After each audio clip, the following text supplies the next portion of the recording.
எபிரேயர் 5ஆம் அதிகாரம் 7ஆம் வசனம் 8ஆம் வசனத்தை நீங்கள் வாசிக்கும் பொழுது இயேசுவை குறித்து வேதம் கூறுகிறது.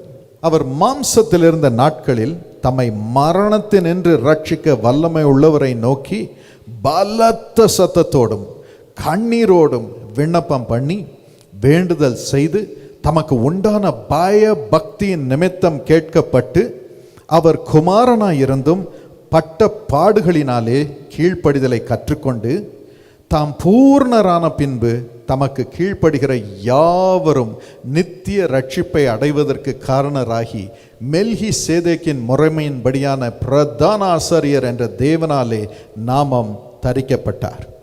இயேசு பய பக்தியுடையவராக இருந்தார். அவருடைய பய பக்தியின் நிமித்தம் எல்லாம் வல்ல தேவனால் இறைவனால் அவர் கேட்கப்பட்டார். அவர் சொன்னது எல்லாவற்றையும் சர்வ வல்லவர் கேட்டார். அவர் சொன்னபடியே அற்புதங்கள் நடந்தது. அதற்கு என்ன செய்தாராம்? அவர் ஒவ்வொரு நாளும் மரணத்தினின்று ரட்சிக்க வல்லமை உள்ளவரை நோக்கி பலத்த சத்தத்தோடும் கண்ணீரோடும் விண்ணப்பம் பண்ணினார், வேண்டுதல் செய்தார். இன்னும் அவர் குமாரனாய் இருந்தும் பட்ட பாடுகளினாலே கீழ்ப்படிந்து நடந்தார். ஒரு பக்கம் பாருங்கள், அவர் மூலமாக அற்புதங்கள், பகல் முழுவதும் அற்புதங்கள், பகல் முழுவதும் கிறிஸ்துவின் ஜீவன் விளங்கி ஜனங்களுக்கு அற்புதங்களை கொண்டு வந்தது.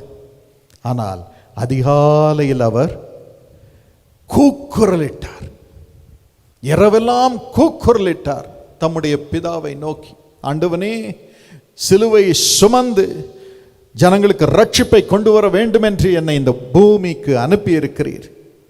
இந்த மரணத்தினின்று என்னை ரட்சியும், என்னை ரட்சியும் என்று தனக்காக ஜெபம் பண்ணினார்.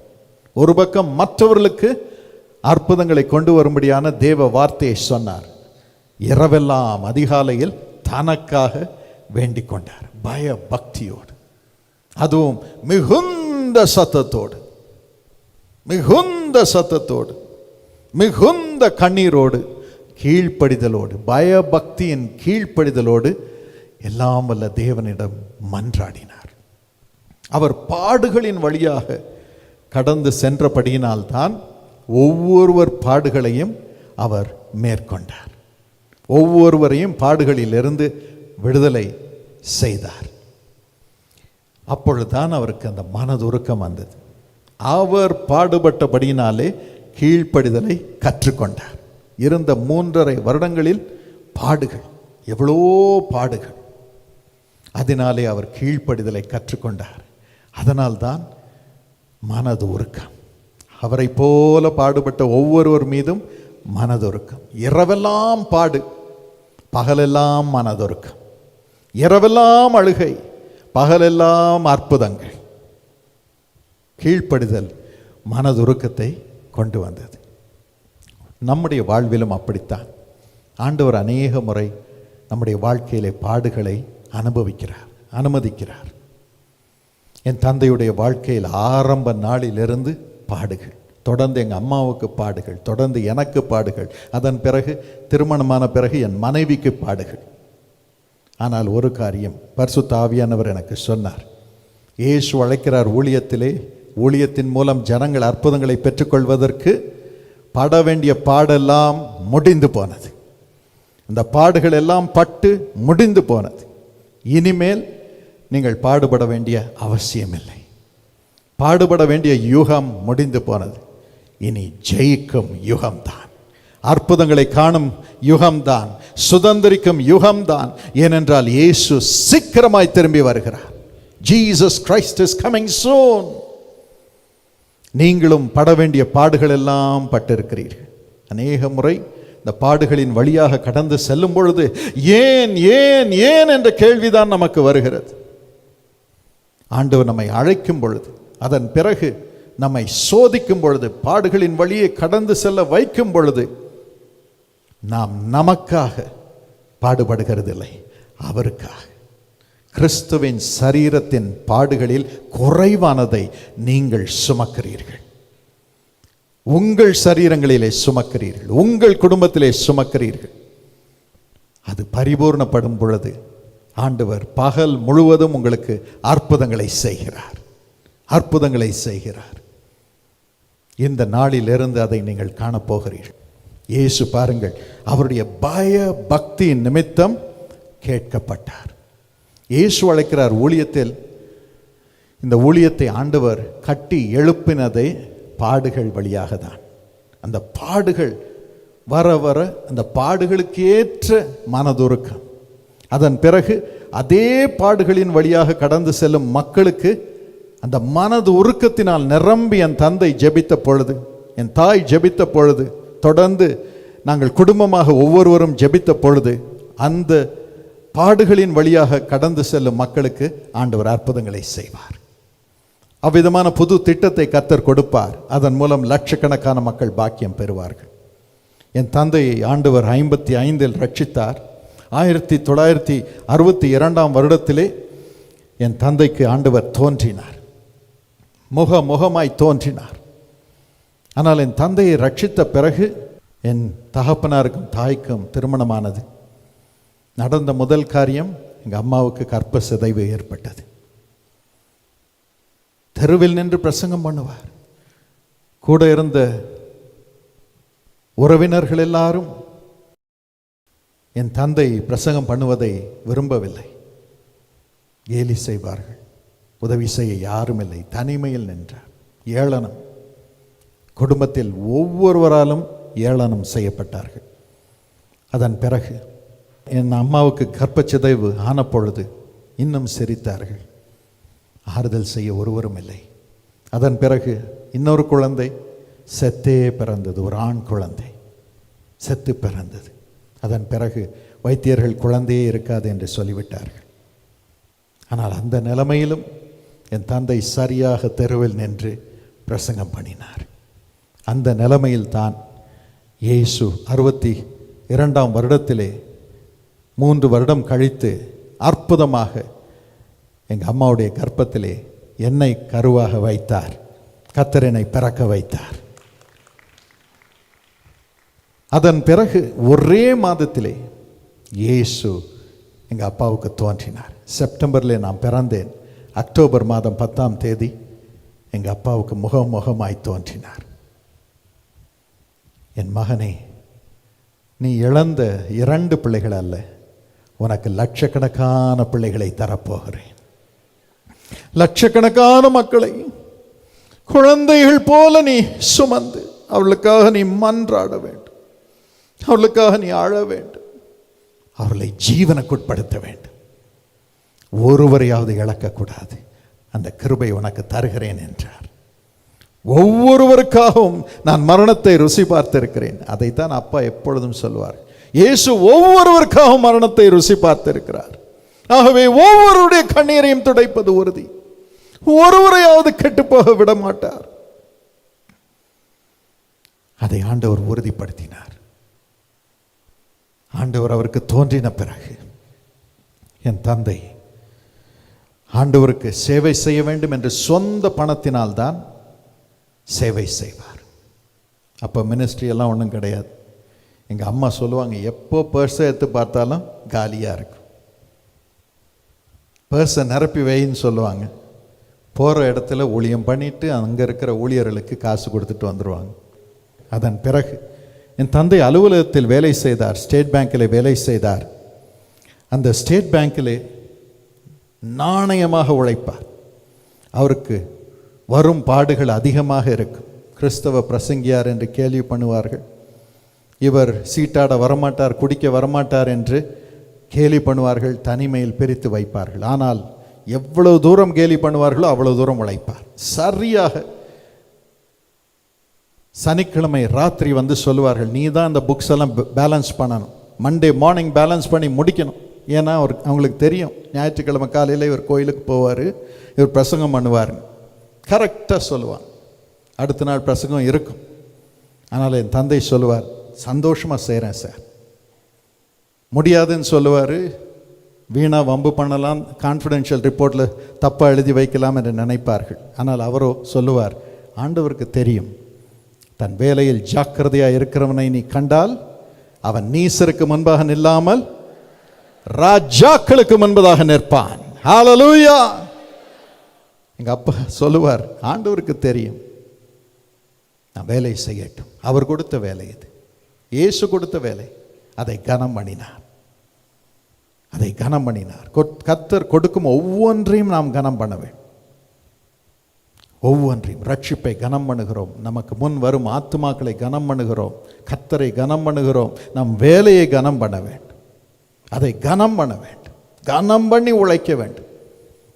அதன் பிறகு பாருங்கள், அவர்களால் ஒன்றும் செய்ய முடியவில்லை. ஆனாலும் ஒரு முறை ப்ரமோஷன் வரும் பொழுது அவர் பெயரை வெட்டி விட்டார்கள். ஃபர்ஸ்ட் இருந்தது பெயர். ஏன்னா அவருடைய பாஸ் அவருடைய இனத்தார் அல்ல, அவருடைய பாஷைக்காரர் அல்ல, அவருடைய குழு அல்ல. அவருக்கு உகந்த மக்களை அவர் பெயரை எழுதிட்டு எங்கள் அப்பா பெயரை கட் பண்ணிட்டார். மேலே ஜெனரல் மேனேஜருக்கு போச்சு லிஸ்ட். அவருக்கு திடீர் என்று ஒரு ஞானோதயம் வந்தது. நார்மலாக கீழே இருக்கும் அந்த நடு ஆஃபீஸர் என்ன போடுறாரோ அத்தனையும் அப்படியே சாங்ஷன் பண்ணிடுவார். அவர் கேட்டார், ஏன் இவர் பேர் மாத்திரம் வெட்டி இருக்குன்னு. அந்த ஆஃபீஸர்கிட்ட கேட்கல, எங்கள் அப்பாவை கூப்பிட்டு அமிச்சார். அப்பாவுக்கு நடந்ததே தெரியாது. அவர் கேட்டார், தினகரன், உங்களை ப்ரமோட் பண்ணணுன்னா அதற்கு ஆதாரமாக நீங்கள் என்னென்ன ஸ்டாட்டிஸ்டிக்ஸ் கொடுக்க முடியும், உங்கள் வேலையை குறித்து, உங்கள் பெர்ஃபார்மன்ஸ் குறித்து நீங்கள் என்னென்ன ஸ்டாட்டிஸ்டிக்ஸ் கொடுக்க முடியும் என்று கேட்டார். என் தந்தை உடனே எல்லாவற்றையும் சொன்னார். அவர் எழுதி இந்த பேப்பரை கொடுத்தார். ஏன்னா காலையிலேயே பரிசுத்த ஆவியானவர் என் தந்தையோடு பேசினார். ஹல்லேலூயா. அவர் ரகசியங்களை அறிந்திருக்கிற தேவன். அன்னைக்கு அந்த பாஸ் கூப்பிடுவார்னு ஆண்டவர் என் தந்தைக்கு சொல்லி, நீ இதையெல்லாம் ப்ரிப்பேர் பண்ணு. என் தந்தை அழகாக ப்ரிப்பேர் பண்ணி டைப் அடித்து, மன்னிக்கவும், கையில் எழுதி பாக்கெட்டில் வச்சிருந்தார். அவர் கேட்டவுடன் அதை எடுத்து சொன்னார், அதை காண்பித்தார். அவருக்கு ஒரே ஆச்சரியம். தினகரன், இவ்வளோ பண்ணியிருக்கப்பா பேங்க்குக்கு, உனக்கு நன்றி, நன்றி சொல்ல தான் உன்னை கூப்பிட்டேன்ட்டு அவர் திருப்பிட்டார். அதன் பிறகு என் தந்தை போன பிறகு அவர் என் தந்தையின் பெயரை வெட்டின அதே ஆஃபீஸரை அழைத்து, சார், நீங்கள் எழுதின அந்த நபருடைய பேரை வெட்டுங்க, டிஜிஎஸ் தினகரன் பேரை மேலே எழுதுங்க என்று சொன்னார். அதே ஆஃபீஸரை வைத்து அவர் பெயரை எழுத வைத்தார். ப்ரமோஷன் வந்தது. ஒரு ப்ரமோஷன் கூட நிற்கவில்லை. கர்த்தருக்காக தன் வேலையில் ஜாக்கிரதையாக இருக்கும்படி கர்த்தர் கற்றுக் கொடுத்தார். அவர் சொன்னார், உனக்கு பல திட்டங்களை கொடுப்பேன், பல ஸ்தாபனங்களை கொடுப்பேன், அவைகள் ஒவ்வொன்றையும் நீ வரும் காலத்திலே கண்ணும் கருத்துமாக நடத்த வேண்டும். அதில் ஒன்றில் கூட குறை இருக்கக்கூடாது. அதை நான் சோதிக்க வேண்டும். அதுக்கு தான் வேலையில் உன்னை சோதிக்கிறேன். இந்த சின்ன வேலையில் நீ ஜாக்கிரதையாக இல்லைன்னா தேசங்களை தொடும் ஸ்தாபனங்களை உனக்கு நான் கொடுக்க போகிறேன். ராஜாக்களுக்கு முன்பதாக நிற்கக்கூடிய ஸ்தாபனங்களையும் ஸ்தானத்தையும் கொடுக்க போகிறேன். அதை எப்படி நீ நடத்த போகிறாய் என்று நான் அறிய வேண்டும். அதற்கு தான் இப்பொழுது இந்த சின்ன வேலையில் உன்னை சோதிக்கிறேன் என்றார். அதில் உண்மையாக இருக்க பரிசுத்த ஆவியானவரே கற்றுக் கொடுத்தார். உங்கள் ஒவ்வொருவருக்கும் ஒரு வேலையை கொடுத்திருக்கிறார். உங்கள் ப்ரமோஷனை, உங்கள் ஆசீர்வாதத்தை ஒருவரும் தடுத்து நிறுத்த முடியாது. அந்த வேலையை ஜாக்கிரதையாய் செய்ய, அதை கனம் பண்ண ஆண்டவர் உங்களுக்கு கிருபை தருவார்.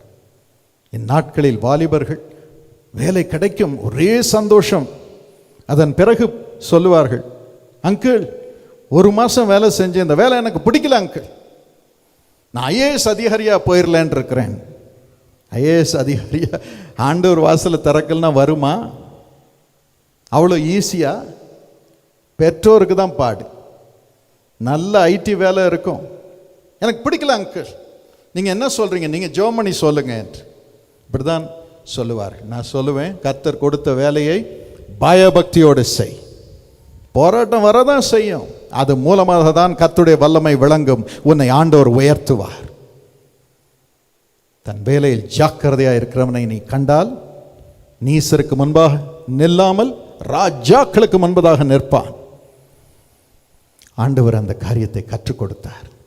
அதன் பிறகு பாருங்கள், ஒரு ப்ரமோஷனும் மிஸ் ஆகவில்லை. 13 வருடங்களாக என் தந்தையை ஸ்டேட் பேங்கிலேயே வைத்திருந்தார்கள். ஒவ்வொரு முறை டிரான்ஸ்ஃபர் வரும்பொழுது 3 வருடங்களுக்கு பிறகு அவர்களுக்கென்று ஒரு புது பொசிஷனை உருவாக்கி ஹெட் குவார்ட்டர்ஸிலே வைத்திருந்தார்கள். அவர் சொல்லுவார்கள், இந்த தினகரன் ஒரு மிரக்கிள் மேன். அவர் நம்ம ஹெட் ஆஃபீஸில் இருந்தால் தானா நமக்கு டெபாசிட்லாம் கூடுகிறது, செழிப்பு வருகிறது, எல்லா பிரச்சனைகளுக்கும் தீர்வை கொண்டு வருகிறார். பேங்க் போர்டு மீட்டிங்கில் இவர் தீர்வை கொண்டு வருகிறார், இவர் ஒரு மிரக்கிள் மேன் என்று சிஜிஎம் ஒவ்வொரு முறையும் சொல்லுவார். யோசேப்பின் நிமித்தம் சிறைச்சாலையே ஆண்டவர் ஆசீர்வதித்தார். அதே போல உங்களுக்கும் செய்வார். போத்திபாரின் வீட்டை ஆசீர்வதித்தார், உங்களுக்கும் செய்வார். Will not God do it for you? தைரியமாக இருங்கள். அந்த பாதையிலே உங்களை நடத்துவார். பல ஸ்தாபனங்களை வரும் நாட்களிலே நடத்தும்படியான கிருபையை கர்த்தர் உங்களுக்கு நிறைவாய் தருவார். அதன் பிறகு பாருங்கள், அவரை ப்ரமோட் பண்ண எழுதி வைத்த அந்த ஆஃபீஸர் நாளடைவில் என் தந்தைக்கு கீழ் வேலை செய்யும்படியாக நேர்ந்தது. அவருடைய ப்ரமோஷன்லாம் நின்று போச்சு. எங்கள் அப்பாவுக்கு கீழே சார் என்று அவர் அப்பாயின்மெண்ட் வாங்கிட்டு வந்து எங்கள் அப்பாவை பார்க்கும் நிலைமைக்கு வந்து விட்டார். கர்த்தர் உங்களுக்கு நீதி நியாயம் செய்வார். உங்கள் வெட்கத்திற்கு பதிலாக ரெண்டத்தனையான பலன் வரும். கொஞ்சத்தில் உண்மை, வேலையில் உண்மை. அதன் பிறகு 1972 வருடம் வந்தது. அந்த வருடத்திலே சென்னைக்கு மாறுதலாக வந்தோம். அங்கு வந்த பொழுது புது ஸ்கூல் 6th படித்து கொண்டிருந்தேன். அந்த நாட்களிலேயே அந்த 6th படிக்கும் பொழுதே நான் ஆண்டவரை விட்டு தூரமாக போய்விட்டேன். அவ்வளவு டிசிப்ளின் எங்கள் அம்மா. இங்கே பார்க்கக்கூடாது, அங்கே பார்க்கக்கூடாது, யாரோடையும் விளையாடக்கூடாது. பஸ்ஸு லேட்டாக வந்தால், ஸ்கூல் பஸ் லேட்டாக வந்தால் எனக்கு திட்டு விழும். ஏன் லேட்டாக வந்தேன்? அவ்வளவு பரிசுத்தமாக என்னை வாழ வைக்க வேண்டும் என்று அவர்கள் விரும்பினார். என் மகன் கெட்டு போகக்கூடாது, 2 மடங்கு கர்த்தர் என் பிள்ளையை உபயோகப்படுத்தணும் அப்படின்னு சொல்லி அப்படி என்னை வளர்த்தாள். காலையிலனா எல்லாரும் காப்பி குடிப்பாங்க, நமக்கோ கஞ்சை வாயில் வைக்க முடியாது. குடி, ஏன்னா ஒல்லியாக இருப்பேன், நான் குள்ளமாக இருப்பேன், இல்லைன்னா அடி. இதான் காலையில். ஜெபம் பண்ணலன்னா, ஸ்தோத்திரம் சொல்லுனா டம்முன்னு மண்டையிலேயே விழும். எல்லாம் ஆவியில் நிரம்பி அழுதுட்டு ஜெபம் பண்ணுவாங்க, நான் வலியில் நிரம்பி அழுதுட்டு ஜெபம் பண்ணிகிட்டு இருப்பேன். எப்படா இந்த ஜெபத்தை முடிப்பாங்கன்னு காத்திருப்பேன். இது நிமித்தம் ஆண்டவரை விட்டு தூரமாக போய்விட்டேன். கொடூரமான டிசிப்ளின், தூரமாக போய்விட்டேன். I hated God, I hated Jesus, I hated my parents. இதானா கிறிஸ்தவம் என்று சொல்லி நான் வெறுத்தேன். 6th ஸ்டாண்டர்டில் இருந்து நான் ஆண்டவரை விட்டு பாவத்தில் வாழ்ந்தேன். எங்கள் அப்பா அம்மாவுடைய உள்ளம் உடைந்து போனது. எங்கள் அப்பாவுக்கு எல்லார் மீதும் மனதுருக்கம், அழுது ஜெபம் பண்ணிட்டு வருவார். வீட்டுக்கு வந்த உடனே எங்கள் அம்மா நான் செய்ததெல்லாம் சொல்லுவாங்க. கையில் இந்த கிரிக்கெட் பேட் வச்சே எனக்கு அடி விழும். எல்லாருக்கும் மனதுருக்கம் இருக்கும், எனக்கு மாத்திரம் மனதுருக்கம் கிடையாது. 2 பேர்ட்டையும் வாங்குவேன். 72 வருடத்திலிருந்து ஆண்டவரை விட்டு தூரமாக சென்றேன். எல்லாவற்றிலும் தோல்வி. எப்படி இருக்கும் உள்ளத்திற்கு? உடைந்து போனார்கள். ஆனால் அந்த நேரத்தில் தான் கர்த்தர் கூடுதலான மனதுருக்கத்தை என் தந்தைக்கு மற்றவள் மீது கொடுத்தார்.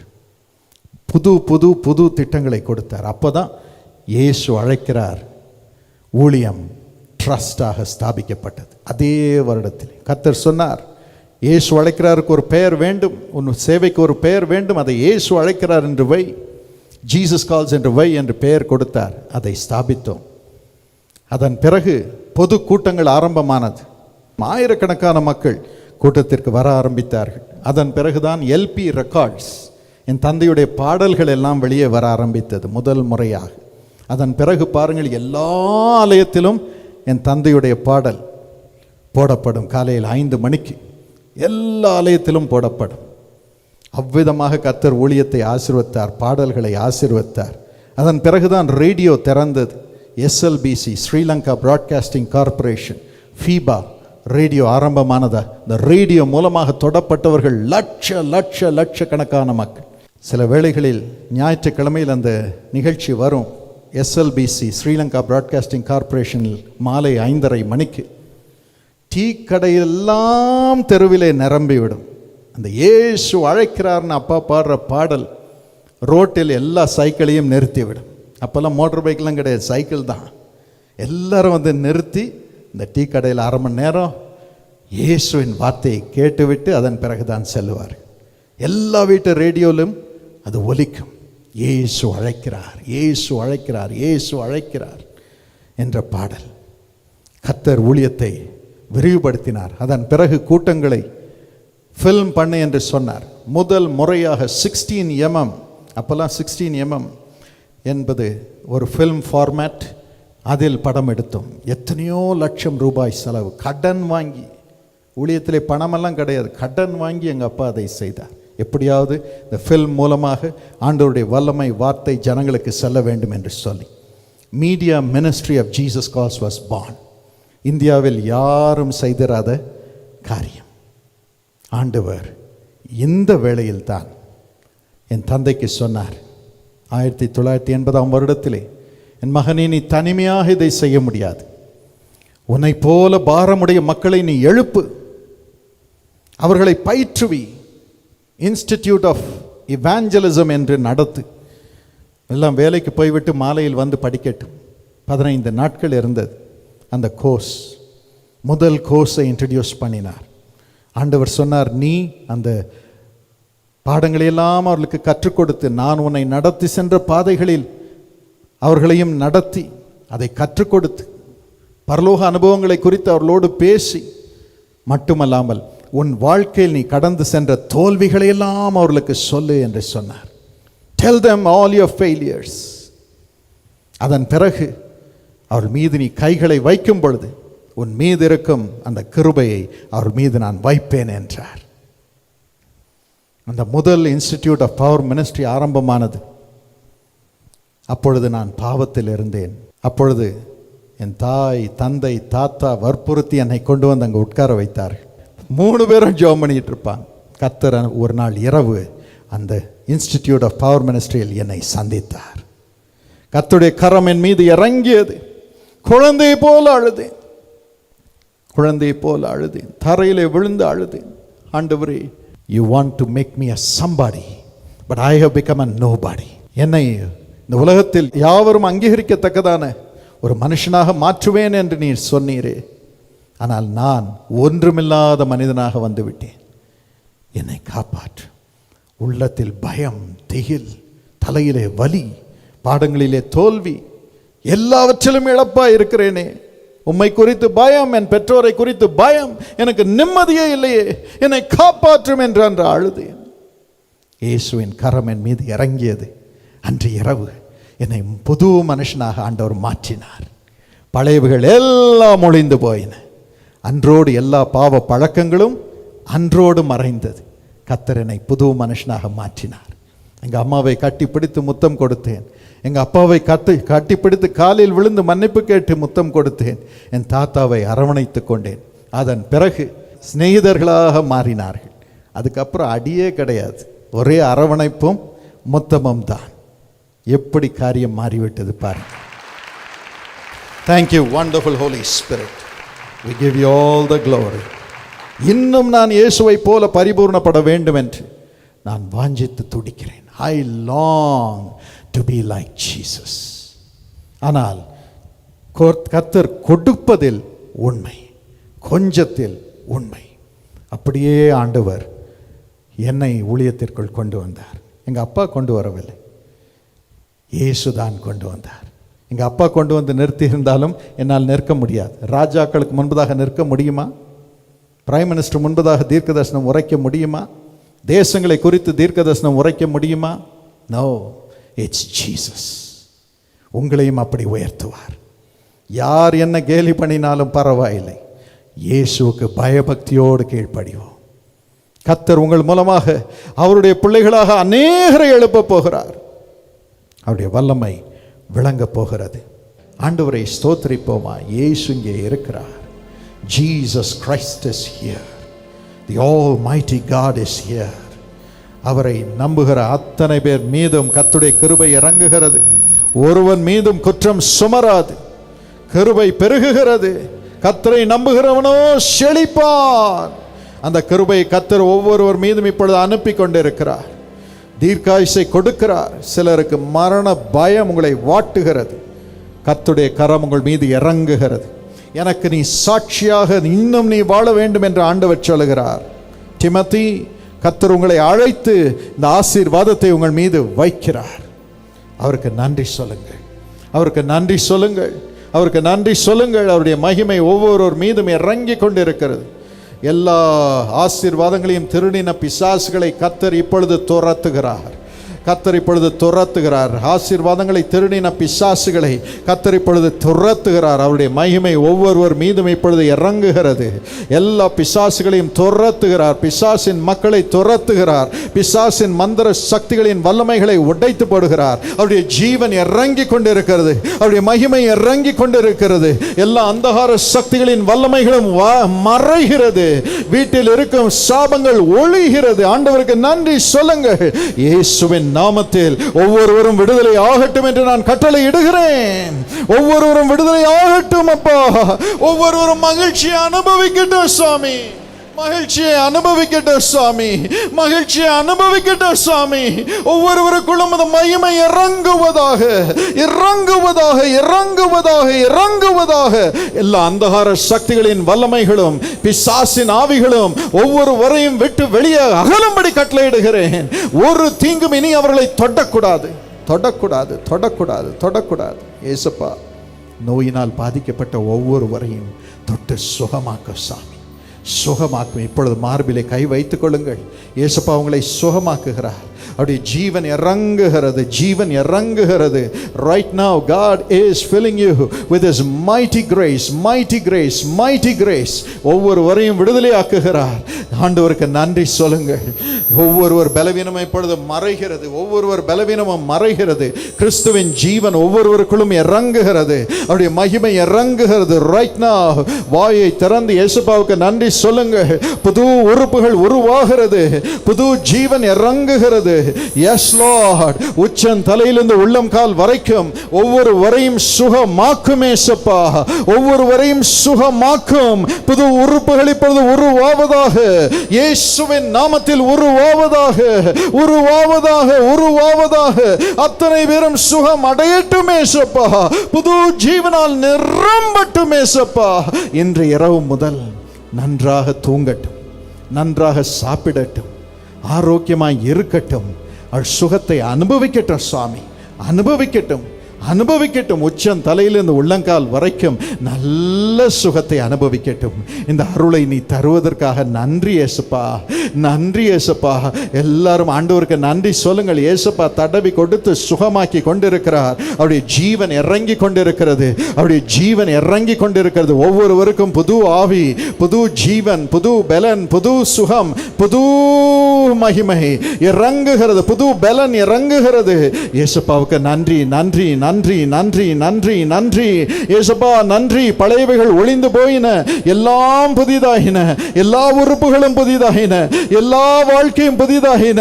சுகமாய் மத பிள்ளைகளை காத்துக் கொள்வதற்காக, தங்கி இருக்க செய்வதற்காக நன்றி இயேசுப்பா. தயவு செய்து குடும்பமாக சந்தோஷமாக வாழட்டும். இவர்கள் மூலம் மற்ற குடும்பங்கள் வெளிச்சத்தை பெறட்டும். அந்த கிருபை இப்பொழுது இயேசுவின் நாமத்தினாலே ஒவ்வொருவர் மீதும் இறங்குவதாக, ஒவ்வொருவர் மீதும் இறங்குவதாக, ஒவ்வொருவர் மீதும் இறங்குவதாக. இயேசுவின் நாமத்தினாலே ஒவ்வொருவர் மீதும் மற்ற குடும்பங்களை கட்டத்தக்கதான கிருபை இறங்குவதாக. அனைவரையும் ரட்சிப்புக்குள் நடத்தும் கிருபை இறங்குவதாக. ரட்சிப்பை வழங்கும் வல்லமை இப்பொழுது இறங்குவதாக. இயேசுவின் நாமத்தில் அவர்கள் மீது இறங்கட்டும் என்று நான் கட்டளையிடுகிறேன். மக்கு நன்றி, மக்கு நன்றி. பெற்றுக்கொள்ளுங்கள். வாயை திறந்து இயேசுப்பாவுக்கு நன்றி செலுத்தி பெற்றுக்கொள்ளுங்கள், பெற்றுக்கொள்ளுங்கள், பெற்றுக்கொள்ளுங்கள், பெற்றுக்கொள்ளுங்கள், பெற்றுக்கொள்ளுங்கள். அந்த கிருபை இறங்குகிறது. ரட்சிப்புக்கேற்ற கிருபை இறங்குகிறது. சுகமளிக்கும் வல்லமை இறங்குகிறது. பிசாசுகளை துரத்தும் வல்லமை இறங்குகிறது.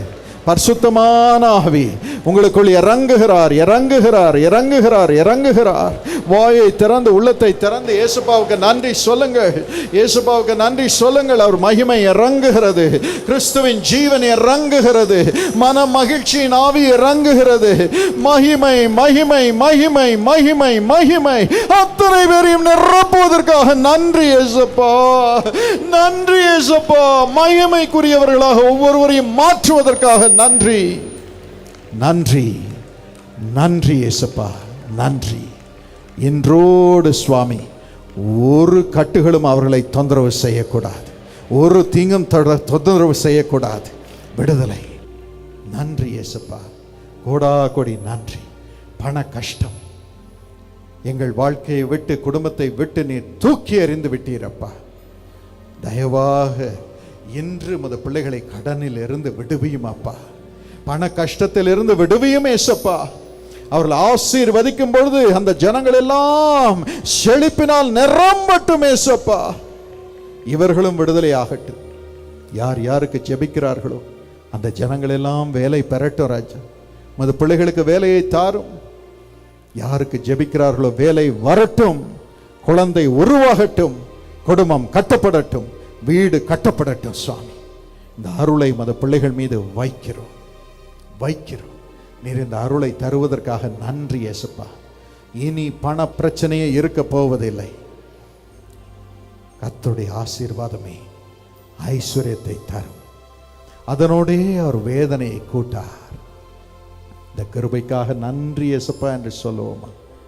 ஊழியங்களிலும் இனி குறைவு இருப்பதில்லை, குடும்பத்திலும் குறைவு இருப்பதில்லை. நீங்கள் ஆசீர்வதிக்கும் ஜனங்கள் மீதும் அந்த ஆசீர்வாதம் இறங்கி அவர்களையும் குறையை காண விடாதபடிக்கு கர்த்தருடைய ஆசீர்வாதம் அவர்கள் மீது இறங்கும். இதை நம்புகிறீர்களா? ஆண்டவருக்கு நன்றி சொல்லுவோமா. நன்றி இயேசுப்பா, நன்றி இயேசுப்பா, நன்றி இயேசுப்பா. இனி குறைவை காண மாட்டீர், காண ஓட்டீர். மக்கு நன்றி இயேசுப்பா. இந்த கிருபைக்காக நன்றி.